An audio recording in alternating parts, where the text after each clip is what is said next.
My dear student, welcome to Zahirium academy. Class 12 की chemistry है। D and F block element chapter का नाम है और उसमें आज हमारा लेक्चर नंबर 4 है, variable oxidation states of D block element. और उसके साथ हम एक दूसरा टॉपिक भी पढ़ेंगे, catalytic behaviours of D block elements.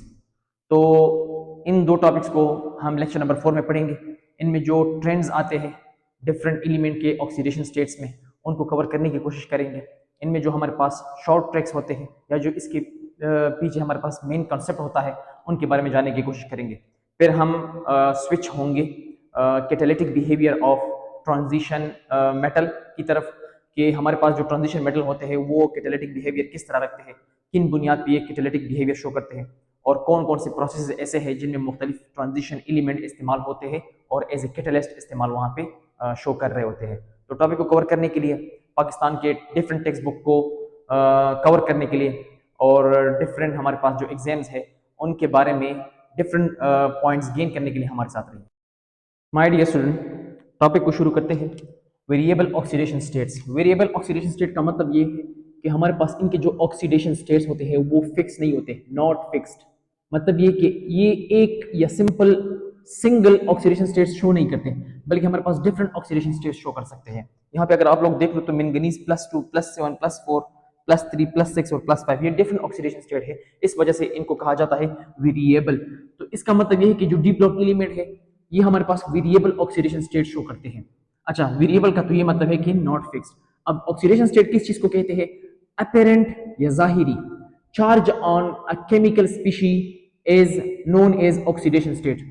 किसी भी केमिकल स्पीशी पे, केमिकल स्पीशी का मतलब यहाँ पे मेरी मुराद होगी आयंस, मॉलिक्यूल, या हम कह सकते हैं free radical.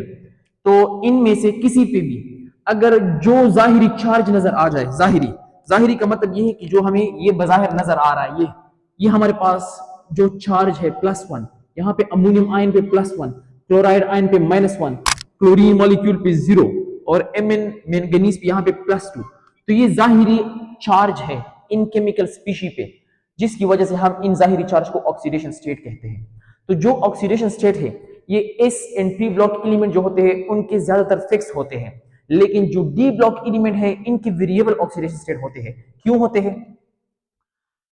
But specially D block element forms numerous या वेरिएबल ऑक्सीडेशन स्टेट। अब डी ब्लॉक एलिमेंट मुख्तलिफ ऑक्सीडेशन स्टेट रखते हैं। ये क्यों रखते हैं, किस वजह से रखते हैं? मतलब कहीं पे जो है ना हमारे पास +2, कहीं पे +3, तो कहीं पे हमारे पास +7। इसकी रीजन मैं यहाँ पे बता रहा हूं। Almost same energy of NS and N-1D।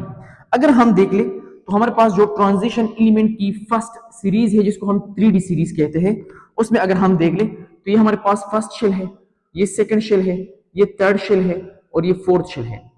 Fourth shell में हमारे पास यहाँ पे एक सब शेल होता है 4s, और यहाँ पे थर्ड शेल में हमारे पास जिसको हम N-1 भी कहते हैं, सेकंड लास्ट इसका मतलब है, वहां पे हमारे पास 3D है, 3D। तो 4s और 3D के दरमियान में जो एनर्जी डिफरेंस है, एनर्जी डिफरेंस वो ऑलमोस्ट सेम है, या वी कैन से अगर इसमें डिफरेंस है तो बहुत कम डिफरेंस है, जिसकी वजह से हमारे पास इसके इलेक्ट्रॉन जब बॉन्डिंग में हिस्सा ले सकते हैं सेम कंडीशन पे, तो उसी एनर्जी पे, उस कंडीशन में हमारे पास डी के इलेक्ट्रॉन भी बॉन्डिंग में हिस्सा ले सकते हैं। ये क्यों हिस्सा ले सकते हैं? ये सेम कंडीशन पे हमारे पास इसके इलेक्ट्रॉन को निकालने के लिए जितनी एनर्जी रिक्वायर्ड है वो तो ऑलरेडी अवेलेबल है, लेकिन इसकी और 4s की और 3D की जो हमारे पास एनर्जी रिक्वायर्ड होती है इलेक्ट्रॉन को निकालने के लिए वो निस्बतन सेम होती है। इस वजह से अगर इससे इलेक्ट्रॉन निकलने मतलब निकलेंगे तो हमारे पास यहाँ पे 3D से भी जो है ना इलेक्ट्रॉन निकल सकते हैं, जिसकी वजह से हमारे पास अगर इससे इलेक्ट्रॉन निकल गए तो एटम पे हमारे पास एक किस्म का चार्ज आ जाएगा। लेकिन अगर 3D से भी इलेक्ट्रॉन निकल गए हैं और ये 3D बॉन्डिंग में जब हिस्सा लेगा तो हमारे पास ये इन फिर मजीद चेंज होगा। अगर हम देख ले यहाँ पे, अगर हम कह ले यहाँ पे +1 +2, इसकी वजह से हमारे पास ऑक्सीडेशन स्टेट आ रहा था। जब 3D में भी एक इलेक्ट्रॉन होगा और वो भी लूज करेगा तो हमारे पास +2 भी होगा इसी एलिमेंट का, और कहीं दूसरी जगह पे हमारे पास या कहीं और कंपाउंड में हमारे पास इसका +3 भी होगा। तो इसका मतलब ये है कि जब 4s की एनर्जी है और 3D की जो एनर्जी है ये निस्बतन सेम है, जिसकी वजह से हमारे पास चांसेस पैदा हो जाते हैं कि 4s और 3D दोनों जो है ना हमारे पास इलेक्ट्रॉन लूज करके +2 भी ऑक्सीडेशन स्टेट दे सकता है और +3 भी ऑक्सीडेशन स्टेट दे सकता है। तो +2 और +3 हमारे पास डिफरेंट ऑक्सीडेशन स्टेट हो गए, वेरिएबल ऑक्सीडेशन स्टेट हो गए, और इस वजह से हमारे पास transition element variable oxidation state में मौजूद होते हैं। वजह क्या है, मेन रीजन क्या है, इन इसकी जो एनर्जी है यहाँ पे 4s की, नीचे जब हमारे पास सीरीज होगा वो 5s और 4d होगा, फिर उसके बाद हमारे पास जो सीरीज होगा वो हमारे पास 6s और 5d होगा, फिर हमारे पास 7s और 6d होगा। तो इस तरह हमारे पास जो इन एस और n-1d है, इनकी एनर्जी डिफरेंस हमारे पास बहुत कम है, ऑलमोस्ट सेम एनर्जी रखते हैं। इस वजह से बॉन्डिंग में d भी हिस्सा लेता है और s भी हिस्सा लेता है, जिसकी वजह से डिफरेंट ऑक्सीडेशन स्टेट आ सकते हैं। Electron loses from n s and n-1d as well to show variable valency. वही बात है जो मैंने यहाँ पे डिस्कस कर दी है कि दोनों हमारे पास बॉन्डिंग में हिस्सा ले सकते हैं। अगर हम देख ले सोडियम की तरफ, तो सोडियम हमारे पास s ब्लॉक एलिमेंट का हिस्सा है, s ब्लॉक एलिमेंट। तो इस ब्लॉक एलिमेंट जो होते हैं, इनके एटम हमारे पास फिक्स्ड ऑक्सीडेशन स्टेट रखते हैं, मखसूस ऑक्सीडेशन स्टेट रखते हैं। मतलब ये, अगर हम सोडियम को ले ले, इसका एटॉमिक नंबर 11 है, इसके हमारे पास इनर शेल में हमारे पास 10 इलेक्ट्रॉन आ जाते हैं और वो हमारे पास नियॉन कोर बना देता है, और उसके बाद हमारे पास थर्ड शेल में 3s में एक इलेक्ट्रॉन आ जाता है।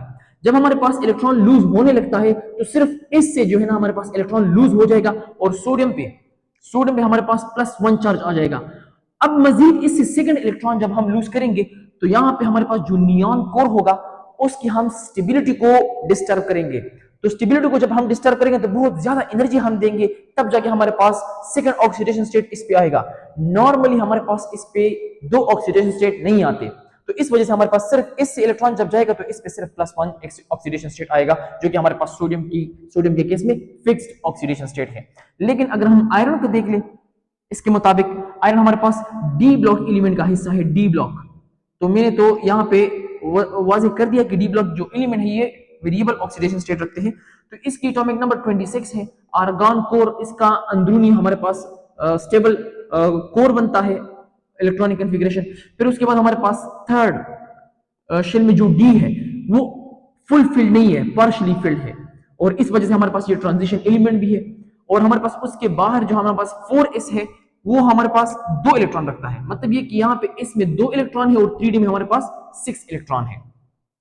तो अब आयरन इससे इलेक्ट्रॉन लूज करके हमारे पास +2 ऑक्सीडेशन स्टेट अपने ऊपर जो है ना अपीयर कर सकता है।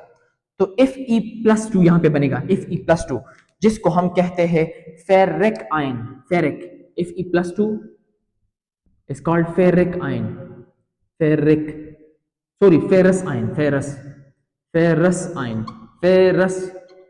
Ion.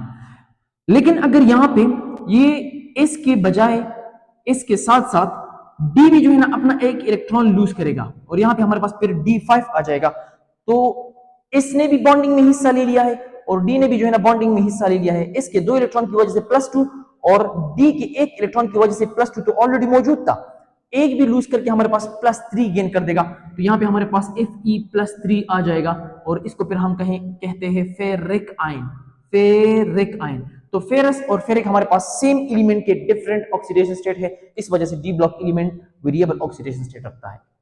For gaining stable electronic configuration gain करने के लिए atoms loses different number of electron showing different oxidation state, different stability.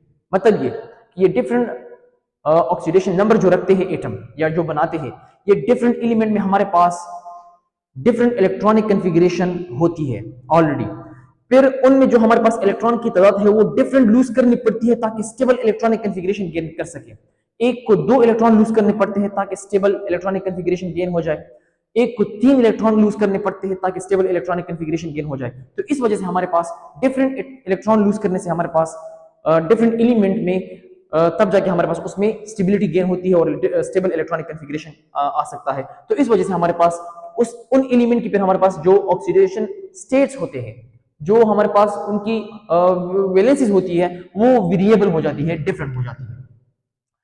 अगर हम देख लें तो अगर डी में 0 इलेक्ट्रॉन आ जाए, 0 मतलब अगर डी एम्प्टी हो, यहां पे हम कह सकते हैं कि ये एम्प्टी ऑर्बिटल। अगर डी में 5 इलेक्ट्रॉन आ जाए, इसको हम कहते हैं हाफ फिल्ड डी ऑर्बिटल। या अगर डी में 10 इलेक्ट्रॉन आ जाए, इसको हम कहते हैं फुल फिल्ड। तो ये तीन सूरतें हमारे पास निस्बतन, इनके अलावा जो हमारे पास कंडीशन होंगी उनकी मुनासिबत से ये तीन कंडीशन हमारे पास स्टेबल इलेक्ट्रॉनिक कॉन्फ़िगरेशन रखते हैं।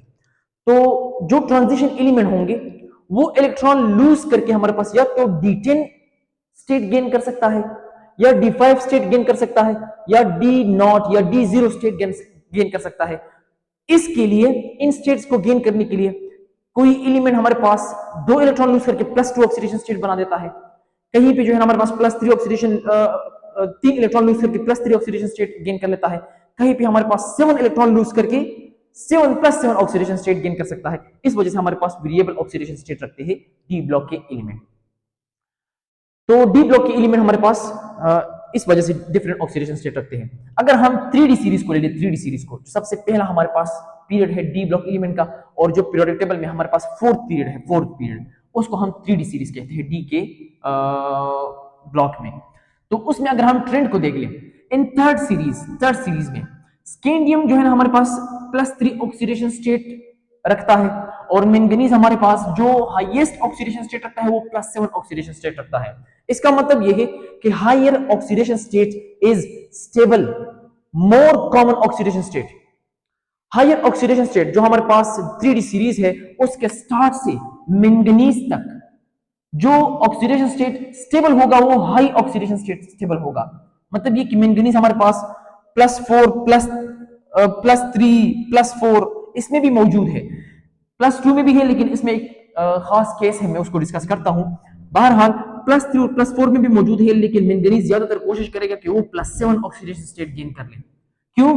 क्योंकि जो फर्स्ट 3D सीरीज में पहले जो मेंबर है ये हाई ऑक्सीडेशन स्टेट पे ज्यादा स्टेबल होते हैं। जब ज्यादा स्टेबल होंगे तो इस वजह से उनकी वो जो ऑक्सीडेशन स्टेट होगी वो मोर कॉमन होगी। जो चीज स्टेबल होती है वो ज्यादा एग्जिस्ट करती है, वो रह पाती है, वो रह सकती है, इस वजह से वो ज्यादा कॉमन भी होती है, बहुत सारे कंपाउंड में होती है, इस वजह से हम उसको कॉमन कहते हैं। लेकिन फिर 3D सीरीज में आयरन अगर हम देख ले और जिंक अगर हम देख ले, आयरन से लेके आयरन है हमारे पास, फिर कोबाल्ट है, फिर निकल है, फिर कॉपर है, फिर जिंक है, ये हमारे पास 3D सीरीज के राइट साइड के मेंबर है, मतलब बाद में जो आने वाले मेंबर है मैंगनीज के बाद। तो वहां पे हमारे पास हायर ऑक्सीडेशन स्टेट स्टेबल नहीं होता, लोअर ऑक्सीडेशन स्टेट स्टेबल होता है।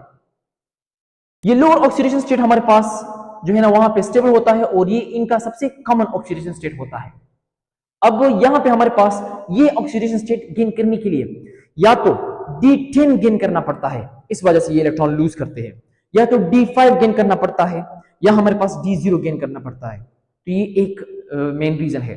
फिर दूसरी रीजन हमारे पास ये है कि जो बाद के मेंबर है ये लोअर ऑक्सीडेशन स्टेट में स्टेबल क्यों होते हैं? ये इस वजह से क्योंकि इनकी जो एटम का साइज होता है वो काफी छोटा हो जाता है, एटॉमिक साइज, वो इस छोटे साइज पे फिर ज्यादा इलेक्ट्रॉन को जाने नहीं दे सकते। इस वजह से जब 2 इलेक्ट्रॉन उनसे जाते हैं वो ऑलरेडी छोटे होते हैं, फिर जब 2 इलेक्ट्रॉन उनसे लूज हो जाते हैं, फिर +3 और +2 जो होता है वहां पे हमारे पास वो एलिमेंट अपने एटॉमिक स्टेट को मजीद इलेक्ट्रॉन देने से जो है ना वो उसको रोकते हैं। इस वजह से हमारे पास पे वो वहां पे स्टेबिलिटी इख्तियार कर लेते हैं। तो ये मेन रीजन रही इन दो, जो हमारे पास इंक्रीज या हमारे पास डिक्रीज इन ऑक्सीडेशन स्टेट आ रहा है, या जो हम कह सकते हैं कि फर्स्ट जो मेंबर है ये हायर ऑक्सीडेशन स्टेट शो कर रहा है, और जो बाद की जो मेंबर है वो लोअर ऑक्सीडेशन स्टेट शो कर रहा है। अब हम जब 3D सीरीज में देख लें तो डिफरेंट एलिमेंट जो है ना ये हमारे पास डिफरेंट ऑक्सीडेशन स्टेट रखते हैं, या हम कह सकते हैं वेरिएबल ऑक्सीडेशन स्टेट रखते हैं। तो इनमें से हमारे पास स्कैंडियम जो है ये +3 +2 +1 ऑक्सीडेशन स्टेट रखते हैं। लेकिन इनमें जो हमारे पास जो स्टेबल ऑक्सीडेशन स्टेट होता है, स्टेबल ऑक्सीडेशन स्टेट, वो है स्कैंडियम का +3 ऑक्सीडेशन स्टेट। क्योंकि स्कैंडियम जब 3 इलेक्ट्रॉन को लूज कर ले, 3 इलेक्ट्रॉन को जो लूज कर ले वो हमारे पास D0 गेन कर लेता है। यहां पे मैंने सारे जो है ना रीजन दे दिए हैं, हम इनको जो है ना इस तरह समझने की कोशिश करते हैं, फिर वहां पे उनकी रीजन भी देते हैं। फिर अगर हम देख ले टाइटेनियम में, तो हम टाइटेनियम में मोस्ट कॉमन ऑक्सीडेशन स्टेट बता रहे, ठीक है ना, मोस्ट कॉमन जो सबसे कॉमन हो। अदरवाइज टाइटेनियम इससे ज्यादा भी ऑक्सीडेशन स्टेट बना सकता है, लेकिन मोस्ट कॉमन हमारे पास ये है। तो टाइटेनियम हमारे पास +4 oxidation state stable oxidation state रखता है। इसी तरह वेनेडियम को अगर हम देख लें V5 V4 V3 V2, इनमें से जो है हमारे पास वेनेडियम +5 ऑक्सीडेशन स्टेट गेन कर सकता है, जो कि मोस्ट स्टेबल है। ये मैं स्टेबिलिटी ऑन बिहाफ ऑफ या on the basis of electronic configuration बता रहा हूं, क्योंकि जब ये इलेक्ट्रॉन लूज करते तो हमारे पास स्टेबल इलेक्ट्रॉनिक कॉन्फ़िगरेशन इनके हमारे पास जो शेल्स होते हैं या सब शेल्स होते हैं इनमें आ जाती है। अगर हम देख लें क्रोमियम में, तो क्रोमियम की जो हमारे पास +3 है और +6 है और +2 है, इनमें हमारे पास जो मोस्ट कॉमन ऑक्सीडेशन स्टेट है वो है +6 मोस्ट कॉमन ऑक्सीडेशन स्टेट या we can say most stable oxidation state है, क्योंकि +6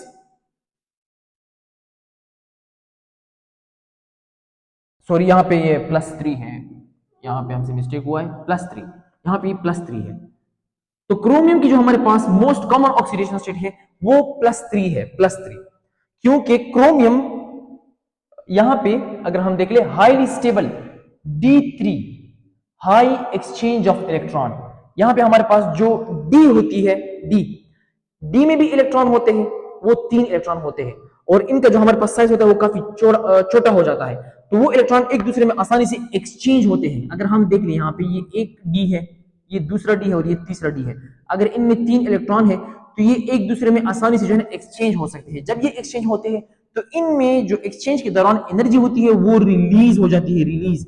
जब एनर्जी रिलीज हो जाती है तो एनर्जी वहां पे कम हो जाती है, जब एनर्जी कम हो जाती है तो इस वजह से इनकी स्टेबिलिटी हाई हो जाती है, जिसकी वजह से हमारे पास क्रोमियम +3 ऑक्सीडेशन स्टेट में ज्यादा स्टेबल होता है। फिर हमारे पास मैंगनीज जो है ये ज्यादा स्टेबल, एक्स्ट्रा स्टेबल होता है, एक्स्ट्रा स्टेबल हमारे पास Mn+2 हाईली स्टेबल होता है। बहरहाल Mn+7 भी स्टेबल है इलेक्ट्रॉनिक कॉन्फ़िगरेशन की बुनियाद पे। ये हमारे पास +4 +3 +6 +5 ऑक्सीडेशन स्टेट रख सकता है मैंगनीज भी। आयरन +3 +2 और +6 की फॉर्म में मौजूद होता है, लेकिन इनका जो हमारे पास +3 ऑक्सीडेशन स्टेट है ये ज्यादा स्टेबल होता है। Fe+3 जब ये Fe+3 बना तो हमारे पास D5 कॉन्फ़िगरेशन आ जाता है और इसकी हमारे पास फिर स्मॉल साइज हो जाती है, फिर ये मजीद इलेक्ट्रॉन को लूज नहीं करता। CO हमारे पास यहाँ पे अगर हम देख लें CO+2 स्मॉल साइज और हाई आयोनाइजेशन एनर्जी की वजह से हमारे पास CO+2 ज्यादा ऑक्सीडेशन स्टेट स्टेबल होता है। निकल भी हमारे पास फिर उससे स्मॉल साइज हो जाता है, इसकी वजह से हमारे पास +2 यहाँ पे स्टेबल ऑक्सीडेशन स्टेट बनने लगता है। कॉपर की हमारे पास मोस्ट स्टेबल जो है ये Cu+1 है, Cu+1।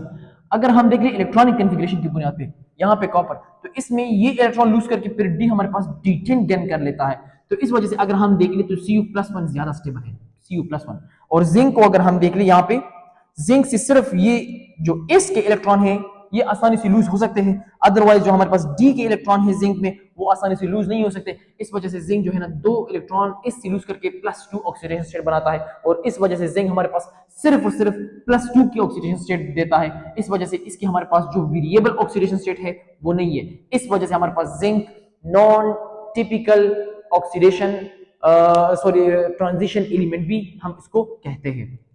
अच्छा, अब यहाँ पे जो हमने बताया कि ये हमारे पास स्टेबल है, ये क्यों स्टेबल है, यहाँ पे इनकी कुछ रीजन दिखते हैं क्या वजह है।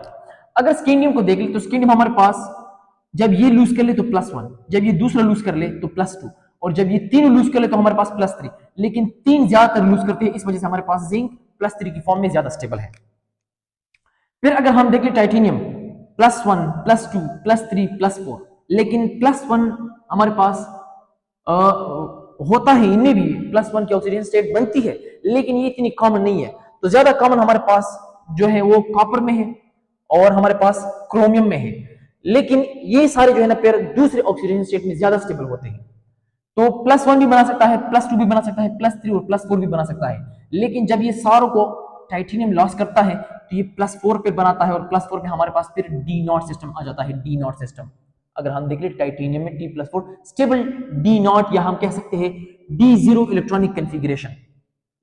फिर यहाँ पे क्रोमियम को अगर हम देख ले क्रोमियम, तो क्रोमियम हमारे पास +1 +2 +3 +4 +5 +6 तक ऑक्सीडेशन स्टेट दे सकता है, क्योंकि इनमें से हर एक को लूज करने से, हर एक विनीडियम शायद मैंने छोड़ दिया, विनीडियम को डिस्कस करते हैं इसके बाद, हर एक को लूज करने से हमारे पास एक एक चार्ज पॉजिटिव होता जाएगा, बढ़ता जाएगा।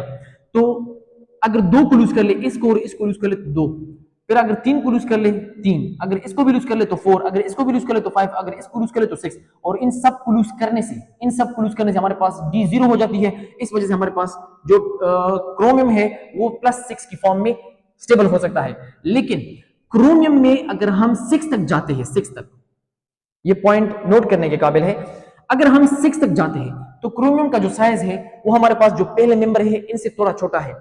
फिर अगर हम इससे एक इलेक्ट्रॉन निकालेंगे साइज छोटा हो जाएगा, फिर दूसरा अगर हम निकालेंगे तो साइज और भी छोटा हो जाएगा, फिर अगर हम तीसरा निकालेंगे तो साइज मजीद छोटा हो जाएगा। अब इनकी जो साइज होती है वो काफी छोटी हो जाती है, काफी, ये हमारे पास जो ऑर्बिटल होते हैं ये काफी एक दूसरे के साथ मिक्स हो जाते हैं। तो इनके मिक्स होने की वजह से अब इनसे ये इलेक्ट्रॉन निकालना मुश्किल हो जाता है। मतलब ये 3 जब हम लूज कर ले, 1 2 3, तो ये 3 जब बच जाते हैं तो इनको निकालना काफी मुश्किल होता है। इस वजह से ये 3 रहकर हमारे पास Cr+3 की फॉर्म में ज्यादा स्टेबिलिटी देता है, Cr+3 की फॉर्म में। और ये इलेक्ट्रॉन 1 2 3 ये एक दूसरे में एक्सचेंज हो सकते हैं, ये यहां से मूवमेंट कर सकता है, ये यहां से, ये यहां तक, ये यहां तक, और यहां पे हमारे पास जो एनर्जी निकलेगी वो भी मजीद क्रोमियम को स्टेबल क्रोमियम आयन में जो है ना शिफ्ट कर सकती है इन द फॉर्म ऑफ क्रोमियम+3।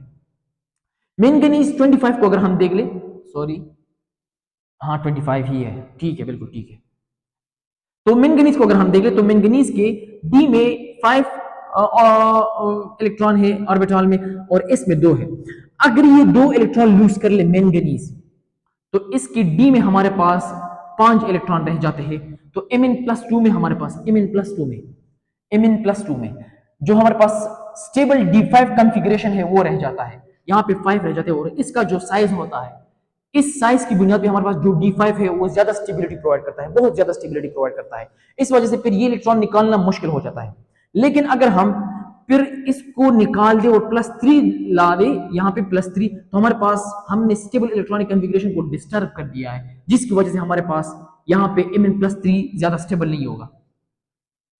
फिर अगर हम इसको मजीद निकालते जाए और ये सारे निकाल दे हम, तो हमारे पास Mn+ आ जाएगा। Mn+ में हमारे पास S के 2 इलेक्ट्रॉन और D के हमारे पास 5 इलेक्ट्रॉन हिस्सा लेते हैं, जिसकी वजह से हमारे पास Mn पे +7 चार्ज आ जाता है, और जो कि हमारे पास स्टेबल ऑक्सीडेशन स्टेट है। लेकिन उससे ज्यादा हमारे पास +2 ऑक्सीडेशन स्टेट है। यहाँ पे मैंने जो है ना ये इन सारों में ऑर्डर जो है ना आपको शो किया हुआ है कि कौन सा ज्यादा स्टेबल है। अच्छा, अगर हम देख लें यहाँ पे देख लें आयरन में, तो आयरन में जो है ना हमारे पास यहाँ पे एक इसको लूज करने से +1, इसको लूज करने से +2 और इसको लूज करने से +3, फिर हमारे पास यहाँ पे +4 +5 और +6 यहाँ पे आ सकते हैं। लेकिन ये हमारे पास पेयर है, तो पेयर इलेक्ट्रॉन को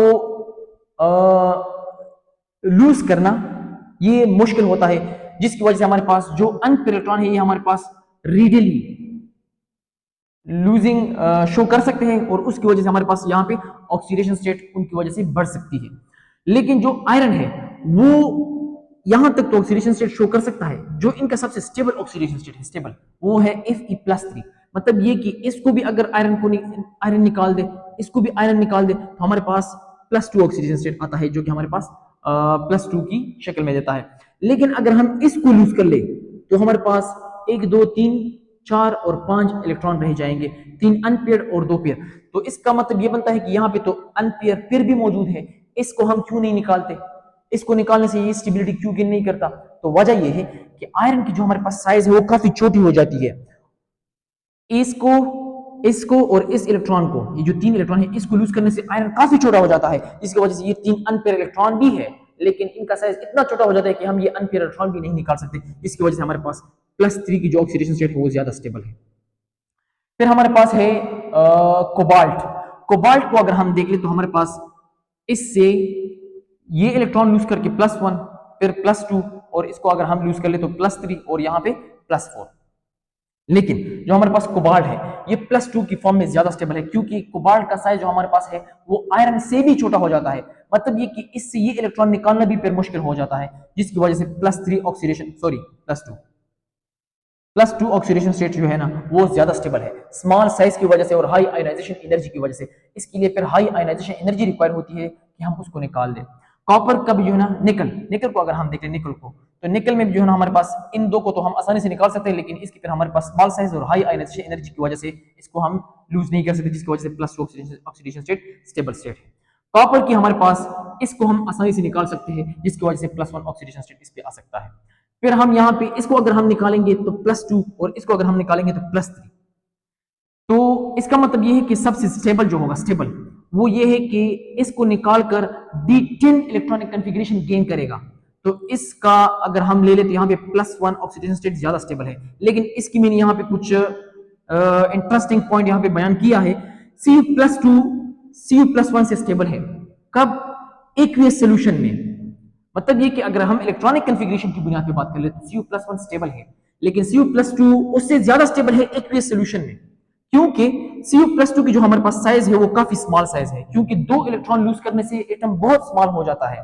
केटाइन जितना इलेक्ट्रॉन लूज करेगा उतना उसकी साइज स्मॉल होती जाएगी, तो स्मॉल साइज है। जितना हमारे पास किसी केटाइन का साइज स्मॉल होगा तो उसकी हमारे पास हाइड्रेशन एनर्जी, जब उससे वाटर गेट सराउंड हो जाते हैं तो वो वाटर को अपनी तरफ ज्यादा खींचेगा और ज्यादा एनर्जी निकलेगी। जब ज्यादा एनर्जी निकलेगी तो ज्यादा स्टेबिलिटी वहां पे पैदा होगी।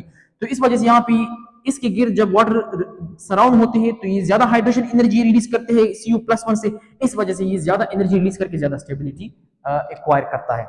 लेकिन यहाँ पे हम इलेक्ट्रॉनिक कॉन्फ़िगरेशन की बुनियाद पे अगर हम देख लें तो Cu+1 ज्यादा स्टेबल है। जिंक को अगर हम देख ले तो इन दो को लूज करने से सिर्फ जिंक ये दो लूज कर सकता है, बाकी इसका जो साइज होता है वो काफी स्मॉल होता है और इसके जो हमारे पास इलेक्ट्रॉनिक कॉन्फ़िगरेशन है वो D10 है। तो small size, high ionization energy और D10 इलेक्ट्रॉनिक कॉन्फ़िगरेशन की वजह से हम इनको लूज नहीं कर सकते, सिर्फ ये बॉन्डिंग इलेक्ट्रॉन बॉन्डिंग में हिस्सा लेंगे और इस वजह से +2 ऑक्सीडेशन स्टेट जिंक का मोस्ट कॉमन और ज्यादा स्टेबल ऑक्सीडेशन स्टेट होगा। तो स्कैंडियम+3 स्टेबल D0 बनाता है, इस वजह से ये स्टेबल है। टाइटेनियम+4 स्टेबल D0 बनाता है, इस वजह से ये स्टेबल है। वेनेडियम+5 स्टेबल D0 बनाता है, इस वजह से ये स्टेबल है। क्रोमियम+3 हाईली स्टेबल D3 बनाता है, वहां पे स्मॉल साइज बन जाता है और हाई एक्सचेंज ऑफ एनर्जी होती है, जिस तरह मैंने वहां पे डिस्कस कर दिया है। इलेक्ट्रॉन एक दूसरे ऑर्बिटल में एक्सचेंज होते हैं, एनर्जी रिलीज कर देते हैं। फिर जब एनर्जी रिलीज हो जाती है तो वहां पे हम देखते हैं कि जब एनर्जी रिलीज हो जाती है तो वो स्टेबिलिटी इख्तियार कर लेते हैं। अगर हम देख लें यहाँ पे तो क्रोमियम वो तो हो गया। मैंगनीज+2 जो है ज्यादा स्टेबल है इलेक्ट्रॉनिक कॉन्फ़िगरेशन की बुनियाद पे, क्योंकि D5 इलेक्ट्रॉनिक कॉन्फ़िगरेशन देता है 2 को लूज करने से। फिर कोबाल्ट को अगर हम देख ले तो वो आयरन अगर हम देख ले Fe+3 तो D5 इलेक्ट्रॉनिक कॉन्फ़िगरेशन की बुनियाद पे हमारे पास Fe+3 ज्यादा स्टेबल कहलाएगा। कोबाल्ट+2 पे स्मॉल साइज है और इसकी हाई आयनाइजेशन एनर्जी फिर बन जाती है, उससे इलेक्ट्रॉन आसानी से नहीं निकल सकता, जिसकी वजह से यहाँ पे CO+2 स्टॉप हो जाता है, ये स्टेबल ऑक्सीडेशन स्टेट देता है। निकल+2 स्टेबल ऑक्सीडेशन स्टेट देता है कब? जब उसका स्मॉल साइज यहाँ पे बन जाता है और इसके बाद जब इलेक्ट्रॉन को हम लूज करेंगे तो उसकी हाई आयनाइजेशन एनर्जी बन जाती है। Cu+1 D10 stable electronic configuration देता है, इस वजह से ये ज्यादा स्टेबल है। लेकिन फिर एक्वियस सॉल्यूशन में Cu+2 ज्यादा स्टेबल है, ये आपने याद रखना है। एमसीक्यू के तौर पे आपके लिए आ सकता है कि Cu+2 and Cu+1 among the given which one is more stable oxidation state of copper, तो वहां पे आपने एक्वियस सॉल्यूशन में Cu+2 को टेक लगाना होगा। Zinc+2 D10 stable electronic configuration देता है, इस वजह से हमारे पास ये स्टेबल ऑक्सीडेशन स्टेट होता है। कुछ इजाफी पॉइंट्स हैं, इसका मतलब ये है कि डिफरेंट एलिमेंट हमारे पास डिफरेंट ऑक्सीडेशन स्टेट देते हैं, तो इसका मतलब ये है कि डिफरेंट ऑक्सीडेशन स्टेट में ये एलिमेंट डिफरेंट नेचर भी रखते हैं। तो सबसे पहले जो हम यहाँ पे डिस्कस करेंगे, मैं चाहता हूं कि आप इसको थोड़ा नोट कर ले, नोट करने के काबिल है ये। Oxidation state is directly proportional to covalent nature of the chemical species, but oxidation state is inversely proportional to ionic nature। इसका मतलब ये है कि अगर हम मैंगनीज को ले लें तो ये ऑक्सीडेशन स्टेट इसका हाई है, हाई। जितना ऑक्सीडेशन स्टेट ज्यादा होगा तो उसमें कोवेलेंट नेचर ज्यादा होगी और उसमें आयोनिक नेचर कम होगी। मतलब ये कि जो हमारे पास मैंगनीज के कंपाउंड होंगे और उसमें मैंगनीज का +7 ऑक्सीडेशन स्टेट होगा तो हमारे पास प्रीडोमिनेंट, उसमें बहुत ज्यादा कैरेक्टर कोवेलेंट नेचर होगा, कोवेलेंट कैरेक्टर होगा वहां पे। लेकिन अगर ऑक्सीडेशन स्टेट बहुत ज्यादा है तो उसमें आयोनिक नेचर बहुत कम होगा। अगर किसी सब्सटेंस का, किसी एलिमेंट का जो एटम होगा उसमें ऑक्सीडेशन स्टेट उसका कम है, मतलब अगर हम इसी मैंगनीज को ले ले Mn+2 अगर हो तो कम ऑक्सीडेशन स्टेट अगर किसी भी एलिमेंट का वहां पे पाया गया तो उसमें आयोनिक कैरेक्टर ज्यादा होगा। ये इनवर्स प्रोपोर्शन है, मतलब ऑक्सीडेशन स्टेट कम, आयोनिक कैरेक्टर ज्यादा, कोवेलेंट कैरेक्टर पर यहां पे हमारे पास कम होगा। तो Mn+2 के जितने भी हमारे पास कंपाउंड है वो हमारे पास आयोनिक इन नेचर होंगे, मतलब high oxidation state, small size, cation कैसे स्मॉल होगा, उसकी पोलराइजिंग पावर ज्यादा होगी, वो एनायन को ज्यादा डिस्टॉर्ट करेगा, जिसकी वजह से हमारे पास कोवेलेंसी उसमें आ जाती है। ये है फेजान्स रूल या फेजेंस रूल। लेकिन अगर केटायन का साइज लार्ज होगा, उसकी पोलराइजिंग पावर लो होगी, फिर वो एनायन से इलेक्ट्रॉन को अपनी तरफ ज्यादा नहीं खींचेंगे, जिसकी वजह से हमारे पास वहां पे आयोनिक इन नेचर होगा। अच्छा, जो हमारे पास ऑक्सीडेशन स्टेट है वो अगर हाई होगा तो कोवेलेंट नेचर होगा, ऑक्सीडेशन स्टेट वहां पे हाई होगा, और इस किस्म की हालत में हम उस सब्सटेंस को कहेंगे कि ये ऑक्सीडाइजिंग एजेंट है। ऑक्सीडाइजिंग एजेंट मतलब ये कि इसके पास अब खुद इलेक्ट्रॉन नहीं है, ये बहुत छोटा है, ये दूसरों से इलेक्ट्रॉन लेगा। जब दूसरों से इलेक्ट्रॉन लेगा तो वो तो ऑक्सीडाइज हो गए, ऑक्सीडाइज। जब वो ऑक्सीडाइज हो गए तो ये Mn+7 निकली है, इस वजह से उनका जो ऑक्सीडाइजिंग एजेंट है ये Mn+7 होगा, हाई ऑक्सीडेशन स्टेट वाला एलिमेंट होगा, या जो हमारे पास केटायन होगा वो होगा। लेकिन जब स्मॉल ऑक्सीडेशन स्टेट स्मॉल होगा, स्मॉल लोअर होगा, तो आयोनिक इन नेचर होगा, और ionic in nature let's suppose यहाँ पे Mn+2 है, वो हमारे पास रिड्यूसिंग इन नेचर होंगे। मतलब ये कि इसने 2 इलेक्ट्रॉन लूज किए हैं, ये मजीद भी इलेक्ट्रॉन लूज कर सकता है, दूसरों को दे सकता है। जब ये दूसरों को इलेक्ट्रॉन देगा तो उस पे हमारे पास -1 चार्ज आ जाएगा, -1 -2 -3, तो उन पे माइनस चार्ज आने से वो हमारे पास रिड्यूस होगा, रिड्यूस, जिसकी वजह से ये रिड्यूस हुआ है उसको हम रिड्यूसिंग एजेंट कहेंगे। इस वजह से लोअर ऑक्सीडेशन स्टेट वाले जो हमारे पास सब्सटेंसेस होंगी वो रिड्यूसिंग एजेंट कहलाएंगे। तो Mn+7 oxidizing agent, Mn+2 reducing agent. ये एमसीक्यू है, ये इंपॉर्टेंट पॉइंट है, आपने याद करना है, ठीक है ना। ये हमारे पास कंसेप्ट है, लेकिन ये हमारे पास शॉर्ट ट्रिक्स है, इसको आप याद कर सकते हो। फिर अगर हम यहाँ पे एसिडिक और बेसिक नेचर या एम्फोटेरिक नेचर की बात कर ले, तो ऑक्सीडेशन स्टेट अगर हाई होगा, ऑक्सीडेशन स्टेट अगर हाई होगा, मतलब ये ऑक्सीडेशन स्टेट अगर हाई होगा तो उसमें कोवेलेंट नेचर होगा।